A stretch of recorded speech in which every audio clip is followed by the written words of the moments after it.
invitados, invitadas, jóvenes todos, compañeros que nos acompañan también, los médicos, las federaciones. Una alegría recibirlos en esta casa que alberga la muestra plástica de los referentes identitarios, que ya vamos a conocer más adelante, y que el maestro Augusto Crespín, de la mano de él y del conocimiento de él, nos vamos a adentrar a esta disciplina artística que son las artes plásticas. El arte y el deporte tienen mucho en común, pareciera que no quizás, ¿verdad? Pero deporte y arte tienen muchos puntos de convergencia, y de eso les quiero hablar un poquito esta mañana. Un primer punto es la cultura. Tanto el arte como el deporte son una cultura, ¿verdad? Son un cultivo, son sistemas, tienen un método, cada disciplina tienen diferentes metodologías, enfoques, son cultivos, o sea, no se pueden dar de la noche a la mañana, sino que son procesos donde se cultivan las disciplinas, tanto del deporte como del arte. De igual manera, tanto arte como cultura son movimiento. El arte y el deporte buscan la belleza de la expresión humana. Y esto no es casual, quizá, y no es reciente también. Hace 4.000 años aproximadamente, los datos que se tienen, por ejemplo, en China, ya se tenían actividades deportivas, 4.000 años antes de Cristo, perdón. O sea, estamos hablando de hace 6.000 años. La gimnasia, por ejemplo, en China. Luego conocemos un poco más reciente la historia de Grecia, ¿verdad? De las Olimpiadas. Conocemos también de los deportes en Roma, y así sucesivamente la humanidad ha caminado de la mano tanto del deporte como del arte, de la salud, por supuesto, y de la política, ¿verdad? Porque todo eso ha estado ahí presente a lo largo de la historia de la humanidad. Otro aspecto importante que nos reúne al arte y al deporte es la disciplina. Pareciera que los artistas somos más indisciplinados, pero realmente no. Las disciplinas artísticas son tan férreas y tan consistentes como las diferentes disciplinas deportivas. Y un aspecto muy importante es el cuerpo. Ambos, deporte y arte, se amarran en el cuerpo. Ambos trabajan con el cuerpo. El cuerpo es el escenario, ¿verdad? Donde se desarrollan diferentes procesos que van orientados a eso, ¿verdad? A expresar los talentos, pero también a equilibrar interiormente y a disciplinarnos en la vivencia humana. Ustedes tienen esa experiencia como deportistas que son. Hay una oración que ustedes la conocen, por supuesto, que dice mente sana en cuerpo sano, ¿verdad? Y eso viene del latín mens sana in corpore sano.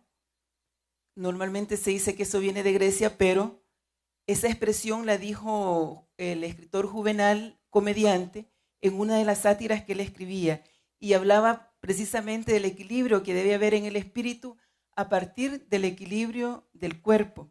Y eso toca una verdad que ahora la descubrimos de mejor manera y más ampliamente, que es el equilibrio que debe existir entre la mente, el cuerpo y el espíritu.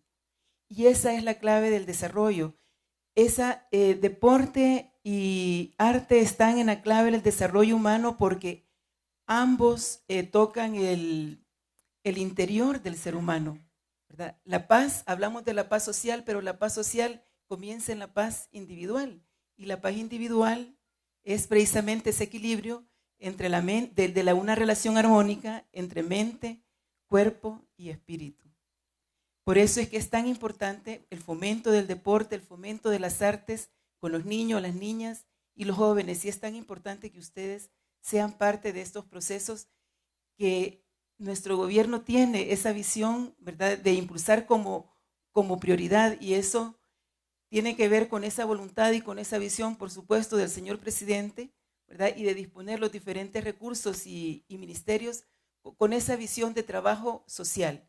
Porque además el deporte pasa por diferentes enfoques, ¿verdad? Tiene un enfoque elitista, que por supuesto siempre son élites, digamos, las que se conforman en un equipo, pero a la par de eso también se desarrolla toda una visión social, comunitaria, de desplegar el deporte hacia mayores sectores de nuestra población. Y ahí vino Paganini para acompañarme. Quiero decirles también, quiero hablarles de las Olimpiadas porque quiero leerles un cuento de Salarrué. Las Olimpiadas nacieron en Grecia, ¿verdad? Y se le llamaba Olimpiada al periodo de 4 años que existía entre un juego olímpico y otro. Sin embargo, también eso es sinónimo ahora de esos Juegos Olímpicos. Así las nombramos a las Olimpiadas que nacieron en una ciudad que se llamaba Olimpia y que era un lugar sagrado donde también se realizaban estos Juegos Olímpicos. ¿Quieren escuchar este cuento de Salarrué?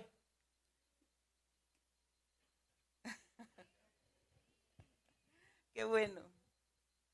Qué bueno. Fíjense que en el año 35 se realizaron en El Salvador los terceros Juegos Olímpicos centroamericanos y del Caribe. Muchas gracias, profesor Jorge. Los terceros Juegos Centroamericanos y del Caribe, exactamente, en abril de 1935. Y Salarrué, a propósito de eso, publicó en el periódico Patria, en abril también, de 1935, el 6 de abril, este cuento que se llama El cuento de Olimpiada Chiquita por fregar, y que no fue publicado en Cuentos de Cipote, ¿verdad? Que se quedó ahí perdido y que con esta publicación que realizamos el año pasado en la Secretaría de Cultura, Salarrué en Patria, se logró ubicar, identificar este cuento. Pues si es que estaban iguanurando las grandes olimpiadas debajo de unos palos de coco, y Liebreniz era el presidente en su palco real, que era una carreta, y todos pasaban desfilando y lo señalaban con la mano al pasar, y eran bastante atletos, unos bien sequitos de las canillas y otros que quizás estaban muy nalgones todavía y sin gatos salidos. Y adelante iban abriendo la marcha los que eran la banda con latas y pitos de barro, tocando un como himno bien chueco, y de ahí iban las hipotas atletizas. Adelante de las todas iba con una bandera de calzón de mujer la Olimpia, que la pusieron adelante porque eran olimpiadas, y a ella le tocaba por el nombre del día de su santo.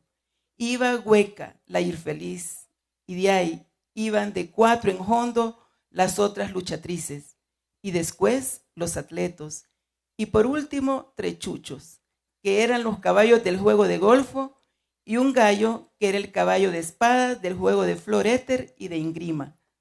Y así que pasaron, enarbolaron la bandera de la Olimpiada, que era un trapeador para las limpiadas de los corredores, pero no de los corredores de 500 metros pandos, sino de los de ladrillo de cemento. Y así que ya no pasaba ninguno, el presidente tiró un chiflido y salió al patio un atleta camisa rota, que como era el más prietillo que hallaron, iba a ser el campeón de tirar el disco, y agarró una gran tortilla chenga, de esas de finca, ya bien tiesa, y le hizo llegar algo lejitos. Y después tiraron un martillo viejo, y cuando lo tiró, Puiquito agarró para arriba y le cayó en la cabeza, y salió chillando con una mano sobándose y con la otra haciendo así, bien furioso contra los olímpicos. Y después vinieron los altos con garrucha, y de una rama de un palo habían ponido la garrucha y con un lazo se pegaban el envión. En las carreras desencostalados ganó Chacuate, y en el tiro de pichel ganó Tinche, que lo tiró más lejos. Después, como hacía mucho sol, se cansaron y empezaron las partidas de sandía, que la ganaron todos menos Noni, que no anduvo listo. Las hipotas empezaron la natación con una platada de nata que trajeron de la cocina, y la que comió más salió ganando de todos modos. En basquebolo, ganó el timbón porque qué vivo. Había comido arroz en leche y cuando se puyó la campanilla con el dedo se sacó el primer puesto. De ahí se reunieron toditos y rifaron para ver quiénes habían salido campeones, y a los que les tocó los agarraron a tetuntazos por tontos y se acabuche.